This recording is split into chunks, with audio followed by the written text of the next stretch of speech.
പ്രിയപ്പെട്ടവരെ, signature of ability charitable trust differently able ആയിട്ടുള്ള കുട്ടികളുടെ രക്ഷിതാക്കൾക്ക് വേണ്ടി സംഘടിപ്പിക്കുന്ന ഈ പ്രോഗ്രാമിൻ്റെ ഭാഗമാവാൻ എനിക്ക് അവസരം തന്ന chairman Pushpakaran, joint secretary Vinod, general secretary Akshay എന്നിവരോട് എൻ്റെ നന്ദിയും കടപ്പാടും അറിയിക്കുന്നു. ഒരു ചെറിയ കഥയിലൂടെ നമുക്ക് തുടങ്ങാം. നമ്മുടെ ജീവിതത്തിൽ കഥകൾക്കും ഉപമകൾക്കും വളരെ വലിയ പ്രാധാന്യമുണ്ട്. പല ഉപമകളും കഥകളും വന്നിട്ടുള്ളത് പച്ചയായ ജീവിത യാഥാർത്ഥ്യങ്ങളുടെ തീച്ചുളയിൽ നിന്നാണ്. അത്തരത്തിലുള്ളൊരു കഥയാണ് നിങ്ങളോട് പറയാൻ ഉദ്ദേശിക്കുന്നത്. നിങ്ങളിൽ നിന്ന് തന്നെ തുടങ്ങൂ. വെസ്റ്റ് മിനിസ്റ്ററിയിലെ സന്യാസി മഠത്തിൽ ഒരു ആംഗ്ലിക്കൻ ബിഷപ്പിൻ്റെ ശവക്കല്ലറയുണ്ട്. ആ കല്ലറയിൽ താഴെ പറയുന്ന വാക്കുകൾ കൊത്തിവെച്ചിട്ടുണ്ട്.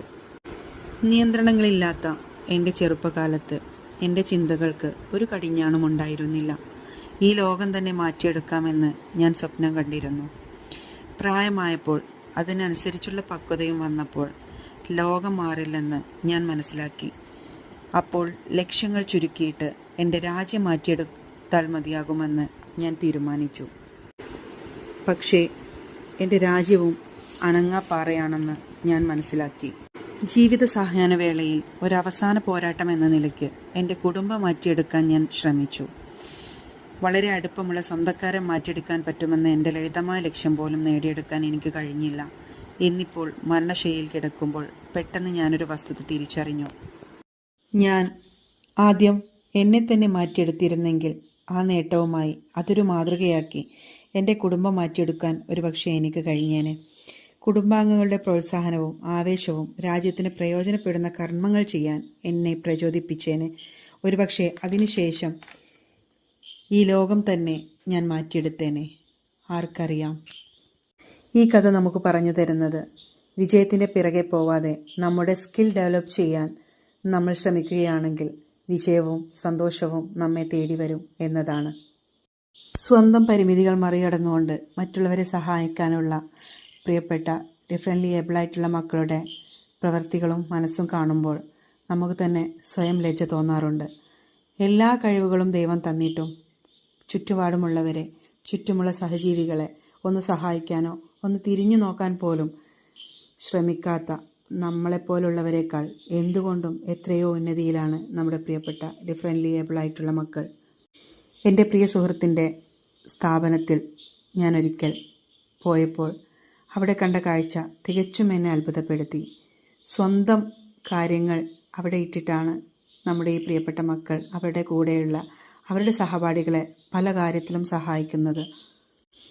അവരൊന്ന് വീഴുമ്പോൾ, അവരൊന്ന് തളരുമ്പോൾ അവർ പരസ്പരം മോട്ടിവേറ്റ് ചെയ്യുന്നത് കാണുമ്പോൾ നമ്മളൊക്കെ എത്രത്തോളം താഴെയാണ് നിൽക്കുന്നതെന്ന് നമുക്ക് മനസ്സിലാവും.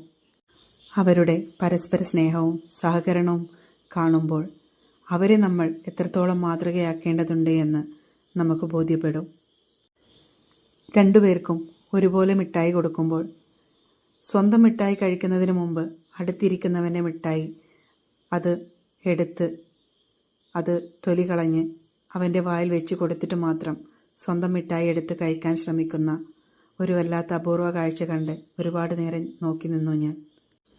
നമ്മുടെ പ്രിയപ്പെട്ട മക്കൾ, അവരുടെ മനസ്സ് ദൈവം നമുക്ക് തന്ന അപൂർവ നിധികളാണവർ. അവരുടെ മനസ്സ് ഇടറാതെ, അവരെ വാടാതെ സൂക്ഷിക്കേണ്ടത് നമ്മുടെ എല്ലാവരുടെയും കടമയാണ്. നമ്മുടെ രക്ഷിതാക്കൾ നേരിടേണ്ടി വന്നിട്ടുള്ള മറ്റൊരു വിഷയം, നമ്മുടെ പ്രിയപ്പെട്ട മക്കളുടെ സ്വപ്ന സാക്ഷാത്കാരത്തിന് വേണ്ടി അവരുടെ കൂടെ നിൽക്കുമ്പോൾ, അവരെ സപ്പോർട്ട് ചെയ്യുമ്പോൾ, അതിനുവേണ്ടി പരിശ്രമിക്കുമ്പോൾ പല രീതിയിലുള്ള വിമർശനങ്ങൾ ചുറ്റുപാടിൽ നിന്നും നിങ്ങൾക്കുണ്ടായിട്ടുണ്ടാവും.